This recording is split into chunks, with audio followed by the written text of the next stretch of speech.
There we are. You can hear me now? Yeah. Perfect. Perfect. How's it going? All right? Yeah, good. I thought you had the hang of this by now. It doesn't click in all the time. Oh, yeah. Have you had many today? Yeah, I had a fitness session this morning. So we've done a fitness session over Zoom with like 15 of the students. So that was good. Okay, cool. Yeah, no, just before we get into it, because I wanna take it right back to when you first started table tennis, actually. But because I'm actually Oh. interested to know, because I could guess, and I think you've told me before actually, but let's see anyway. Obviously you're head coach of Grantham Table Mhm. Tennis Academy. Is that the only full-time centre in England now? I believe, yeah, it's the only full-time academy in England at the moment, yeah. And anyone can apply. Anyone can apply within reason. Obviously, because at the moment at the college we have like 26 kids, all of a very high level. So obviously the playing standard has to be of a decent enough level for everyone to be able to practice with you. Yeah. So, Okay, cool. Yeah, no, we'll get into that obviously as we go. But yeah, no, I was going to start off with the first, like, obviously I know you and everyone that knows you, you can play every sport. And if they yeah. don't know, they will know. Like, you can play everything. It doesn't even have to be a sport. It could just be like chucking a stone at a bin. Like, you'd hit it. But yeah, why table tennis? I don't know. From the first time I played it, I weren't very good at it, and you know what I'm like. I don't like to be not good at anything, so just played it more, and then just fell in love with it. You know, and it's one of just it's because it's not easy as well. It's difficult. It's it's Yeah, not like challenge. it's not like football. Football's just everyone can play and it's just easy. You know, if table tennis was easy, it'd probably be called football, but you know it's not. But yeah, it's got different levels to it. You know, and you always aspire to be that next level up, next level up. You know, you're Yeah. never content.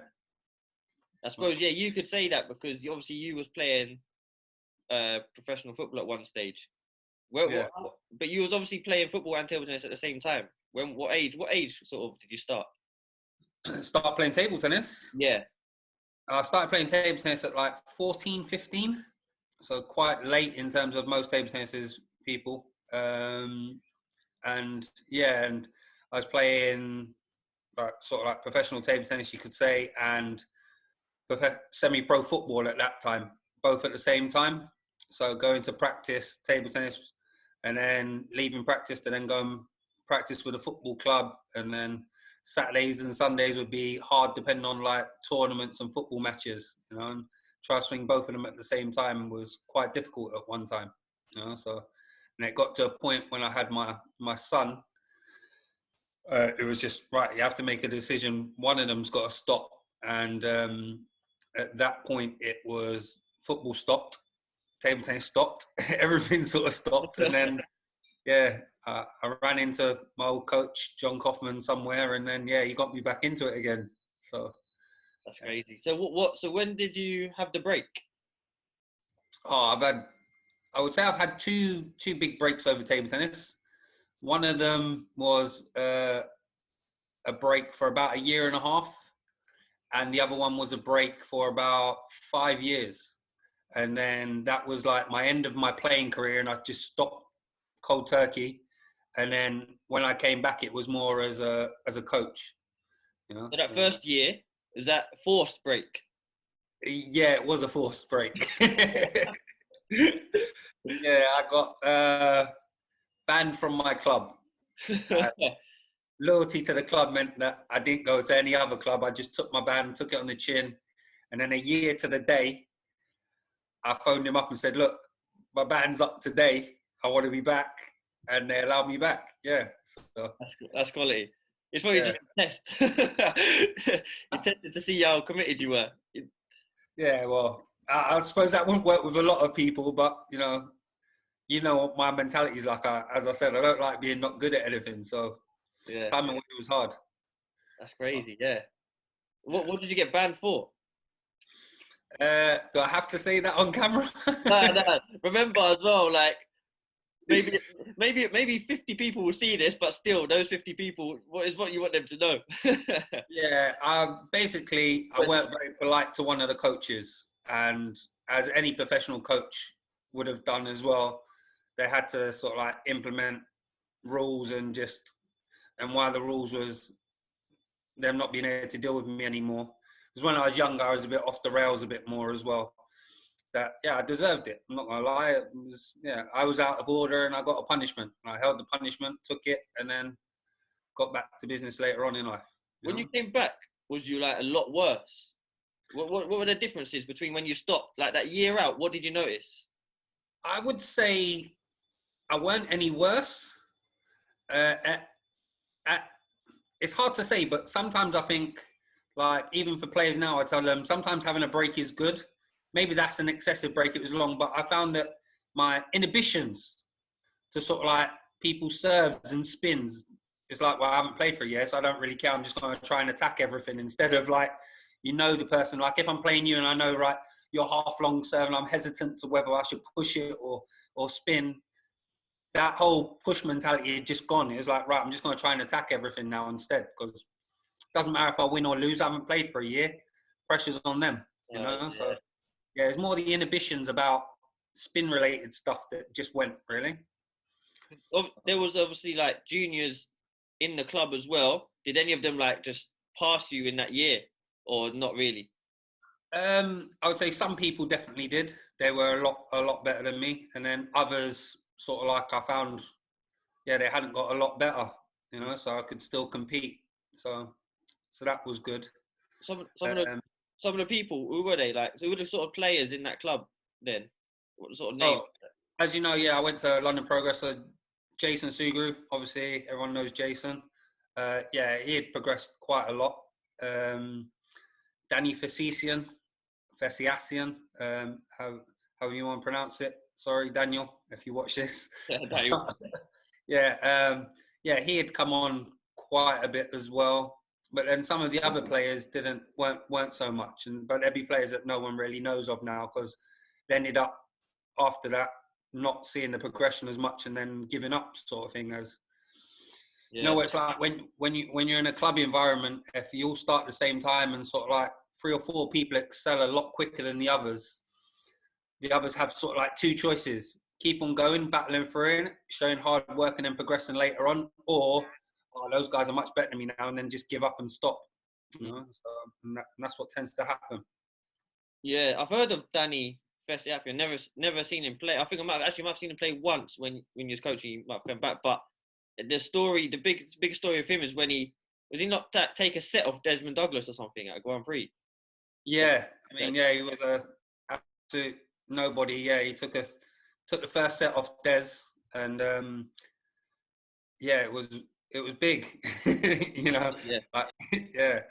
I mean, there's 7 in the world at one point, and I think at that time he was still probably top 50 or something, and yeah, so that was probably a big highlight for him.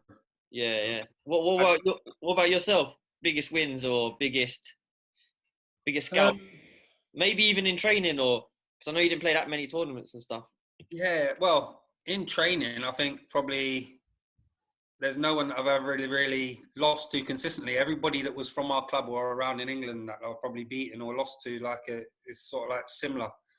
At the time, there was a club called BFL Grove from up north, and they had a player called Nipur Sancha, who at the time was like, I think at a junior level, I believe, so I was told he was like one of the Indian national champions or something like that.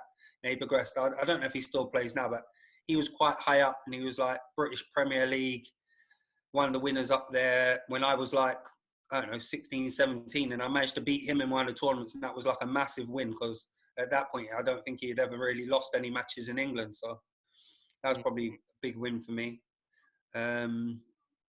Losses, I could probably lose to anybody the same way I could probably beat anybody. Table tennis is one of those sports, you either have your day or you don't. Yeah. It's funny, but yeah. No, you see, because what I wanted to come on to as well is when I went to Bristol. So obviously Bristol is like basically like Grantham now. Uh-huh. Yeah. And when I went there, the second year, um, I wasn't really feeling it as much as I was in the first year. But it was funny because I had training all week, Monday to Friday, mornings, afternoons, and stuff like that. The most important session of that week in my second year was Friday night at Southall, coming and playing you. We played like 20 sets. Honestly, it was so much more fun than anything else. And I think Yeah. that's obviously so important because obviously you're working with that same age group now. Like all I wanted, it was just fun, and I'd probably improved loads from it as well because I kept losing better sets. But Mm.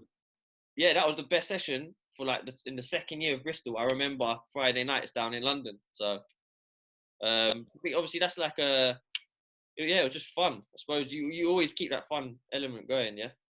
Yeah, try to within all sort of like sessions. Yes, there's you. I mean, the players that we're dealing with at Grantham sort of like are some of the best players in the country, and are the best players in the country. So keeping that intensity up is difficult. You know, they have to train at a very high level. But yeah, you want to make some things fun. You've got to let them express themselves. You know, whether that be sort of like different types of matches or different types of training. And I think the fun for me as a coach is sort of like trying to come up with different types of training for them because, you know, like, I'm not gonna lie, table tennis is monotonous. It's the same thing day after day after day after day. You don't practice till you get it right. You practice till you can't get it wrong. You know, and that's the biggest difference. And it's like coming up with new ideas to make their training interesting and mind-provoking at the same time whilst getting the high-quality training in. You know, and that's from combining exercises, doing stuff like A and B exercises. So, for instance, the controller decides what exercise you're doing. You might have, say, one backhand, one forehand from backhand side and then from forehand side, and then that be your A, and then B might be one backhand, one forehand, but just from your backhand corner.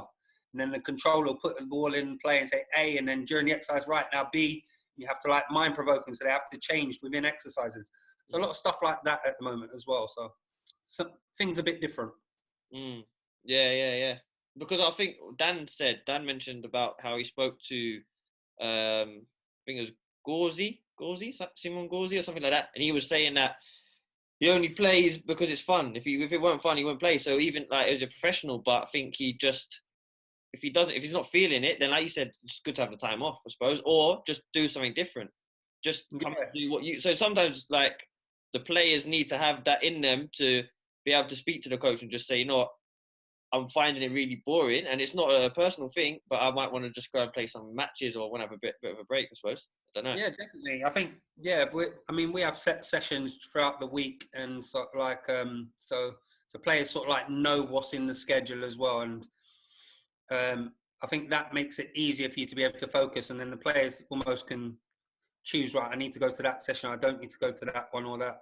I mean, generally they come to every single session, don't get me wrong, but it's like occasionally a player will say, oh, I'm not feeling it today, or halfway through a session say, oh, my head's not in the right space. And that's just natural, you know? I mean, when you're training, a lot of training in England tends to be in the evenings as well.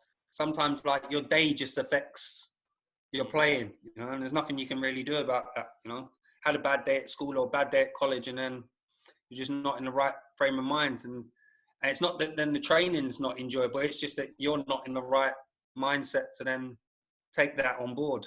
Yeah, yeah. No, I think because obviously you were working at Greenhouse with me and everything, and I want to definitely shout out that you got me my first job in Greenhouse as well. So that's just a life changer. I'll never forget that. But the thing you worked with that age group, and I think if I'm honest, I think that's an easy age group because you're just starting table tennis or whatever. Maybe it's a little bit later, but that's not the point. You're at school, you have to be at school, and you got table tennis there, so it's like an easy thing. Whereas I think the most difficult age in table tennis is probably the one you're working with now, where for a lot of them it's make or break, especially in that second, third year, no? Yeah, definitely. I think I think the time now is when they've had those expectations when they're younger, and it's now, well, do I want to actually pursue this as like a full-time career? Because I mean, most players that come to the academy might have only been in clubs where they play, I don't know, 6-7 hours a week, and then suddenly come to an academy where you're studying full time and you're playing 22 hours and doing physical training as well a week, it's a lot on your body as well as your mental. And then it's this, and then again, that same situation where some people still progress and then others sort of like stagnate a bit. Not that they won't improve later, but their progression is slightly slower. It's like, then they decide whether it's, going to be make or break. Do I turn professional and find teams abroad, or do I just go to university and, get a job in business, something that's gonna pay well. And we still have luckily enough, we still have a lot of players that want to be professional players, that we try to strive for them to be the best and get them the best opportunities. Do you have any contacts? Do you help? Do you get involved in that kind of decision making? Obviously, you can't make the decision for them, but like if they say, okay, I want to be pro, do you link them up with a club, or would you? Yeah, I mean that's something that we try to do a lot with players. I mean that's all within the first week or two of being at Grantham. You do target setting and goal setting. What do you want to be? Where do you want to be when you leave the college, or the academy? And all that sort of thing. And if playing professionally is in your remit that you really want to do, then we try the best to help that. So me personally, I've got like about five players now, teams abroad, all in Sweden for various different clubs. Got a good link out there and send the players out and then get clubs out in Sweden. And that's like their first step of seeing what it's like.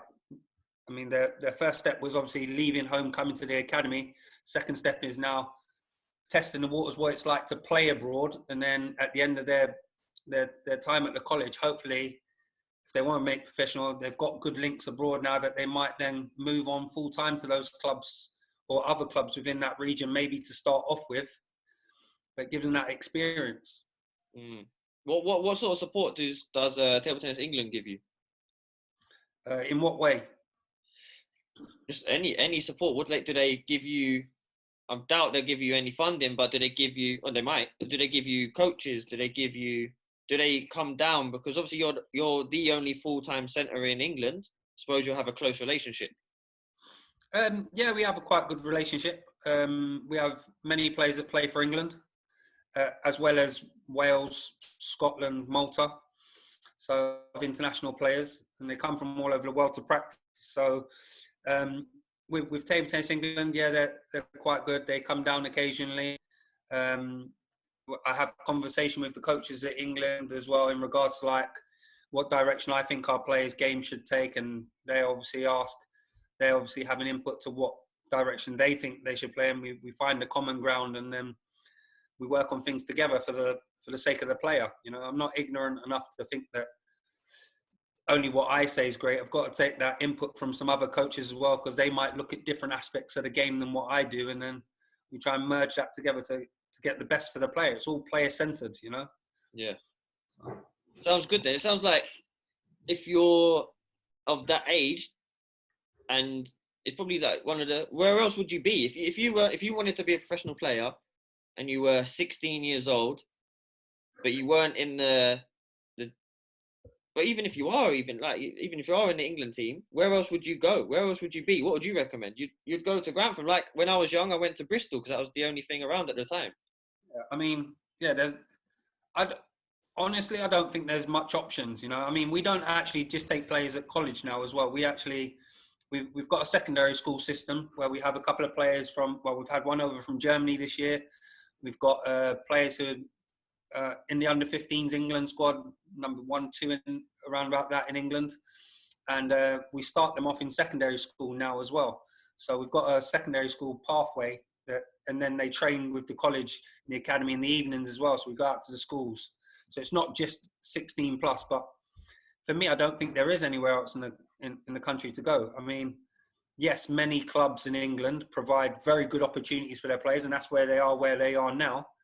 But then I think it gets to a stage for a player where they've got to ask themselves, okay, I'm doing 10, 15 hours a week at my club. How much of that is quality practice and how much of that is just practice? Am I playing up? Am I playing players of my level? Because to be fair, some of these juniors now, when they hit 16, they're probably the best players in their club. you know.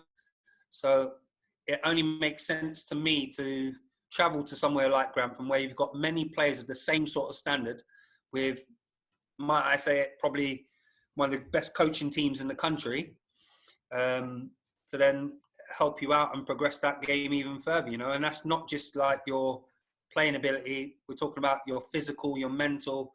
We've got the whole range covered at Grantham that help with everything, you know. Specialised SAQ coaches and so forth. So, you know, like, it's the place to be, I think, you know. Yeah, no, I was gonna just say actually, because you're going from like you really are like becoming to train like a professional, and you mentioned everything. One thing you didn't mention though was diet. How much of like does that play Oh, on how much nutrition help do they get, kind of thing? 'Cause, they get massive. So our specialised SAQ coach, Harry White, big shout out there. He's great. So he's written like a dietary plan as well of what your calorie intakes and everything should be throughout the day, depending on the hours you're training and what time you should be eating at and everything. And we have a look at that with the players as well to make sure that they're getting enough nutritions in and the right content into their bodies before and after they train as well. So, you know, it's an ongoing thing. Now, yes, some players might not stick completely to it because, you know, we all like our favorite foods, but they know what the expectations are, and yeah, it's down to the players as well as us to do that, you know. do they have to make their own food or? Yeah, the players generally will make their own food. Obviously, the younger ones don't. They live in a house where the food's provided for them. The older players at 16, when they come to the academy, generally they're quite good, because what kind of happens is like, you know, like where it's like at Bristol, you have like a 4 or 5 players. They all they all stay on like the same halls. So like they go shopping together, get their food combined, and then all cook together. And it's almost like a social aspect to the players as well. So you learn them other life skills at the same time, you know. So Yeah. and then you've also got that peer pressure of someone eats. Guaranteed, someone's going to be the person that likes to eat healthy, and they kind of get that onto everybody else at the same time. You know, so it's all right. But like me and you, if we go out for dinner, you always wanted to go to a vegan restaurant and leave me hanging. Like, but I'll try it. Now, actually, I started to eat vegetables a lot more because of you. Thanks, but you know. Yeah, I remember you never used to eat vegetables at all. That was crazy. No, yeah. But I couldn't argue because that's the annoying thing about you, because you couldn't like you could probably complete Ninja Warrior but not eat a vegetable. So it's like it's a bit annoying. So luckily, obviously, the Ninja Warrior champion was actually vegan, so done us a favor. Yeah, I think you're just one in a million in that sense. Yeah, but yeah. It's a very, very well-rounded like a place, you know. Yeah. So if anyone wants to go, how do they get in contact? What's the best? Yeah, just contact myself or Natalie Green, vgraham@grantham.ac.uk. It's my email address, and just email me in regards to like the academy, and we'll send you out some information, you know. Or search me on Instagram, Vidal_Graham_coaching. Come on there, have a look. You'll see some of the practice sessions on there as well, some of the one-to-ones as well. And then, yeah, have a look. If you like it, please apply, you know? Yeah. No, I'll definitely recommend it. For even like the stuff you said, even the social aspect and the life skills, the learning learning how to cook and fend for yourself. Like you've got to go Sainsbury's for your own food. Like parents are not gonna. I mean, it helps you grow up. You know, it definitely helps you grow up whilst, you know, playing at the highest level in the country, practicing at the highest level in the country, whilst doing everything. I mean, we've had players from Germany, France, Malta, Portugal, you know, come and join the academy. And they're coming for a reason, because they want to excel, you know. Yeah. And there's a reason why we have, 9 national team players. And that's including like GB para players as well, you know, at the academy. Yeah. Wow, that's mad. Yeah. I don't know if there's anything you want to add, but I wanted to do a quick fire questions. Go on then. No, just quickly, yeah. So just like, what's the best thing? Not even, like, it's weird to say thing, but I can't think of a better word. Best thing that has the best experience you've had in table tennis, you personally. Now, and it doesn't have to. It could be on or off the table because all of mine are off the table. That's all I remember. Yeah, Say a I few. don't know. I would say the best experiences I've had is probably the friendship group that I've got out of table tennis. You know, like going away to tournaments, playing on a Saturday in the banded events, and then going out the Saturday night, having a couple of lemonades, and waking up trying to play Sunday morning in the men's open. If you get through the group, then yeah, you're all right for the rest of the day. But yeah, that sort of aspect to it was great when I was growing up. Yeah, just like all the friends you've got. I mean, most of my friends are like people that I played with in clubs for years, you know, and that's it. I think like coaching abroad as well. It's got me some great opportunities. Working at sort of like Angma Camp and worked at like one of the ITTF Talent ID events in Slovenia and stuff like that, you know, just flying out to Jersey once a month to coach, you know, like experiences that I wouldn't have necessarily had, countries that I might not have gone to, you know, you get opportunity and go and coach, you know, and it's great. Yeah. Definitely, loads of places. It gets you. It definitely, even from any level, you get to see England. Like the amount of obviously you grew up in London as well. The amount of people in London, they don't even know where North London and South London is. Like they don't even Yeah, know there's a river going through the middle of it because you don't leave your area. But yeah, yeah, getting to know England and knowing that Bristol's in the west, or to be fair, everything else is up north, isn't it? So it's up north, but yeah. I yeah, think that was one of the best experiences as well. Is when you say that is like working at Greenhouse for the charity, taking the kids on the minibus for the first time, and them leaving home, and some of them have never ever left their parents, and like you're responsible, like you're taking them to like Liverpool, Manchester, you know, Doncaster, and they're like, they just think there's cows got to be everywhere, like fields everywhere. Like, what? It's a city. Like, are we still in it? I remember one of the boys falling asleep on a minibus and waking up saying, "Are we still in England?" You know, like you just don't know. No? yeah, I done that. I tricked a few of them. I told them. I asked them. We stopped at like we was in some sort of traffic near Liverpool on the M1. And I turned around and I was driving the minibus. Turned around and said, "Oh, get your passports out. Like, we're at the checkpoint." And they were they were all scared. Yeah. But, Some of them probably didn't even have passports, so that's probably why. I probably frightened them for life. But yeah, actually, I got one for passports as well. When I was at Wembley High and we had the academy there, and I took the boys to Sweden. Took a group of 11 of them to Sweden, and one of them was didn't have an English passport. He had a different. He didn't even have a passport. He had papers, basically, from the country he'd been. And like he tried to come back with us through like the UK passport ban, and then got stopped. And I was at like passport control for like an hour and a half, trying to like get him back into the country. You wow, know, because, like he didn't have his papers, and I'm not his mum or dad. yeah. I'm like trying to like smuggle him into the country and stuff like that. I'm like, look, there's a whole bunch of kids over there that I'm responsible for. Can't just leave one. They wanted Yeah. me to just leave him there and call his parents and stuff. Yeah, so Wow. could be fun. Yeah, there's loads of stories like that. Obviously, because now we're jumping back again, but that's cool. You was obviously playing in the speed glue era and all of Yeah. that. What sort of just like people like kids play like the kids you're coaching at Grantham, do they even know what speed glue is? No, no. A lot of them won't know what speed glue is or don't know what speed glue is.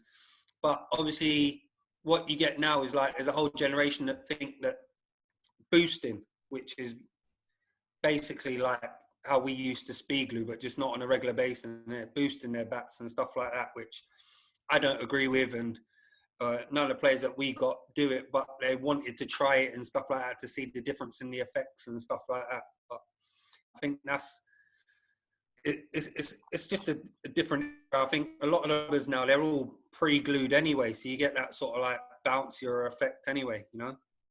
Okay. So what's I never really heard about it. But I just remember going to Grand Prix and there being like speed glue rooms and stuff. Yeah. It's such a weird thing to think about now. you'd almost need some of them masks for that now as well, innit? Like you walked in some of them rooms, it's like you come out, you wouldn't even need to go up. You'll just be on a high from the glue that's in the air in the room and go back out. You're like, you're buzzing. Yeah. No, It's it's like true. walking into one of them rooms is like taking about 15 glasses of Coke, you know? On a total high. Yeah, no, it's true. It's like think about it now. It's mad. Who like when you went to Grand Prix? Who did you go with? What sort of characters? Like anyone you would know? Who were like the top players? Herbie. Herbie was sort of like at the top. Darren Blake. Well, at junior level, there had been like Herbie, Darren Blake, Leroy Pye, Terry Young. They were like the best sort of juniors at the time when I was a junior. And seniors, it would have been going to tournaments. I went for a couple of eras. So it would have been like Alan Cook, Desmond Douglas, and then you went round like Skylar Andrew, Bradley Billington, sort of thing, like Marco Somba, Marco, so you kind of like went down the era, and then until the younger ones became up there, like Herbie and that lot, and then up to now, Liam Pitchford. I remember Pitchford as a junior playing against it was like a little 11, 12-year-old playing against some of our boys, so yeah, it's massive difference. You said as well when you first went your first I don't know if you said it was your first tournament, but there was like yourself, did you say Darren Blake and Gareth Herbert, or like only I don't know how to word it, but you were saying like there's only players of colour. Sorry. Only players of colour. Only players of colour. That's what you said, right? So there was no one. My very first tournament, my very first proper tournament of Junior British League is when I went in. The only two other players that had any sort of colour was, Darren Blake and Gareth Herbert. So sort of like I looked at them and thought, like I wanted to, and they were like playing Prem, and I was like playing, I think Division 2 or something at the time for the first time. Like you looked at them and think, I can do this, and that was it, But I never really thought about it because our club at Progress was really cultural, It was in like the pride part of London in Harsden, but it was so many different, like majority of different types of people that were in the club, from Polish, West Indian, Irish, English, Jewish. You had like a whole load of different communities all at the one club. So then going out to like into tournaments across England, it's not like that. It's not that diverse, And I think that's changed quite a bit over time, within England. It's a bit more diverse, but so it's good to see, and through that it breeds more different types of player, which is only good for the game. Yeah, because I always said this, and I don't know if you agree with me. I'm going to put you on the spot as well to ask you whether you agree or disagree. If I started table tennis and I'm going to just name a club, and there's no disrespect from the club, this is the opinion I've got from it, so it's my opinion. So if I had started at a club like Draycott Long Eaton, I think they're called, and not London Progress, I would have walked in that hall and walked straight back out. I mean, I might have enjoyed the sport, had a hit, and I would have walked straight back out because of the atmosphere at Progress. It was rebellious. It was like a rebellious kind of like, okay, now you're part of us, and it's us against the world. And I wanted to be part of that. I don't know about you. Do you reckon it was a big part of that? Oh, I think it's a massive thing. I think, I think if I went to London Progress, I probably wouldn't have played table tennis. That whole environment, when you first walk in the room and no one knows you, and the main guy, John Kaufman, walks up to you and says, right, here's a bat, come play. And then it instantly put you on with someone there and then, like it throws someone off of a table to make sure you're accommodated for, get you on the table, get you playing. And I think no other club I've ever seen ever does that. I mean, I've been to many clubs. I remember when I was younger as a player as well, walking into clubs as a very good player, and players not knowing who you are or anything. And then saying, oh, you want to knock? And people just turning me down and saying, no, I'm not giving you a knock. No. And then someone good, really good, coming into the hall, and then them knowing you and saying, oh yeah, Vidal, do you want to knock? And then seeing me playing and beat their like best player or something in their club, and play with them. And then all of a sudden you walk off and other people are like, oh, do you want to knock now? Do you want to knock? And I'm like, no, I've got to go now. Yeah. Just because, they're not inviting and welcoming them. I'm not saying that clubs aren't inviting them. I'm pretty well, but the environment progress was sort of like special, really, like you had absolute beginners on the very, very table next to you. You had international players, and it was like I remember when I got to like a decent level, as soon as I walked in the hall, my first thing I'm doing is going and knocking with one of the kids for 15 minutes. That's your job, your duty, that whole club ethos. You're of a decent level, give back for 15, 20 minutes, half an hour, and then you go and practice yourself, Yeah, no one ever asked, like John never asked anyone to do any of that. No, but you done it. It's just, you kind of knew it's, because that's what happened to you when you first walked in, Yeah. I played with all the best players in the country as an absolute beginner that couldn't play, Yeah. and they all gave me a little knock, 15, 20 minutes. And like, I just go from person to person. As soon as someone walks in the door, yeah, can I get a knock? And, yeah, no problem. And play with you. Then you just felt when you're in the club, you do that. As well as like the little things as well, as like putting down tables, not being asked to, when you walk in the hall and there's tables not up, you just go and get them out and put up. When you finish your session, you finish on your table, you put it down. Those sort of things are lost on a lot of players, You find you have to ask players to do stuff now, instead of like, sometimes it should be just natural. Yeah, I suppose what you've seen and what goes around, like you said, it just seems so natural. Just thinking back, I come back from Bristol on the train, and obviously I came back from Bristol, so the younger kids are looking up to me, say, okay, because he started here, now he's training full time, so I'd naturally like talk to them, play with them a little bit, and then obviously then I'd see you, and I'd be like, oh yeah, can I get some matches? So you'll give me some matches. So it just worked so well. Yeah, big circle, and you just want, and as the players get better, you can pick a bit more, and then more banter comes into it, and it becomes fun then, doesn't it? Yeah. Trying different things, mucking about. I remember me and you invent new different table tennis games, long table. I still play that with the kids and stuff like that, I was just gonna say that you need to put some of that on your Instagram, because that game is unbelievable. And I haven't seen anyone do it how like you decided to do it, because I had a little bit of an input, but it was definitely more your idea. I haven't seen anyone else do it. Yeah, I don't know why. So for people that don't know, that are a long table, my and Ash's like discovery one day. You put 3 tables together lengthways, one net still in the middle. And when you serve like normal. It's still one bounce like table tennis, apart from you cannot use the whole of the middle table. That whole of the middle table is classed as too short, it's out of bounds. But then after serve, you can. So, yeah, once we're out of lockdown, I'll get something up on there. I think there is a thing, if you look on my Instagram, I think I had a knock with Casherel one time. Casherel had to play it, and we had a couple of little rallies. He was actually pretty good at it, So yeah, but it really helps like the younger ones. And I do it with some of the younger kids because it really helps them develop power on the table as well. You know how hard it is to hit the ball that hard and get that sort of distance on it. Yeah. No, I just thought it was wicked. It's just fun. I mean, look, I do a little deal, yeah. If we can get 50 likes on this YouTube video, so the kids from Grantham need to go and smash the like button. If we get 50 likes, I'll come up, I'll give Vidal a game of long table, but I'll be your sparring partner for the whole day. Got ya, definitely. You can use me for the whole day. I'll probably get knackered by lunchtime and I have to do multi-ball, but yeah. I'll give it well, a go. I don't know about a sparring partner. I don't know if you're of that level anymore. No, I'm joking. I'll be getting traded. Yeah.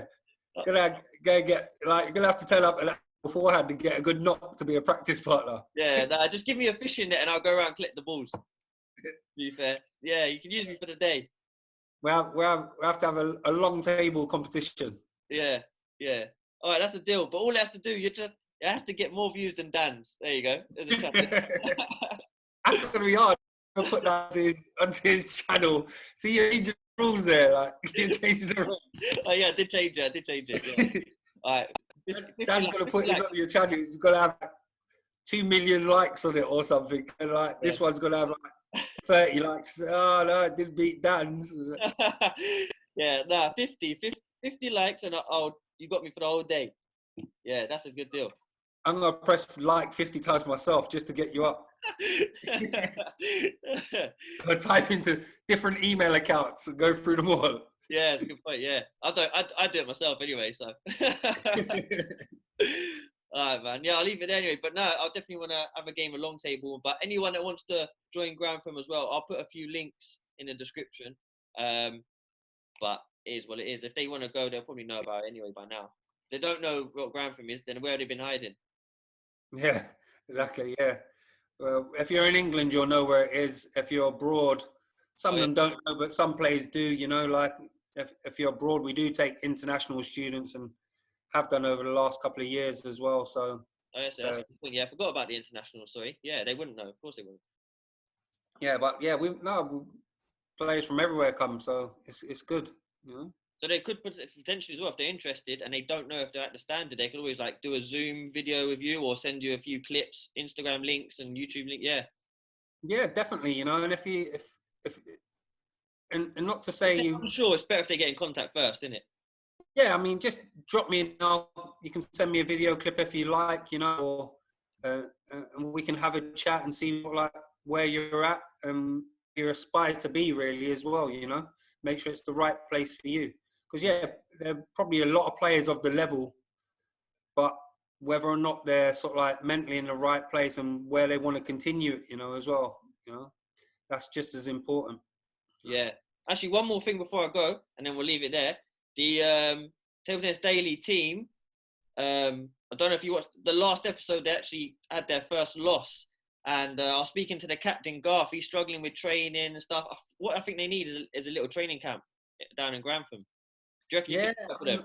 I did contact Dan. I'm going to put Dan on the spot now as well, and said like before one of their like British League matches, I'd like you to come up to Grantham and have a training session on say the Friday before the Saturday game to play your matches. Feel free, welcome you. And I did watch the video as well. So Dan, Grantham Academy challenges the TDD squad. You know, that's big. That's big. That's an exclusive. We got an exclusive here. You know, feel free and you can have your whole squad. You know, even your subs you can bring. You know, and we'll fulfill like 8 or 9 tables at the same time. You can all play at the same time. Absolutely fine. 9 on 9. Who do you reckon win it? The 9 on 9. Hold on, wait. I don't think they have 9. I think they've got 6. I might be wrong. Who would win a 6 on 6? 6 on 6, no problem. Yeah, we can deal with that. Yeah, you reckon Grantham? Yeah. Why would I bet on anybody else? I'll do my prediction. I'm not going to sit on the fence, but I'm going to say a 3-3 draw. Yeah. If Dan plays, then you have to play. Huh? If Dan plays, you play as well. And Dan's dad, the chairman, he'll play as well. I think I'll take a sit from that. I think a lot of my players now are a lot better than me. So you know. That'll be interesting, actually.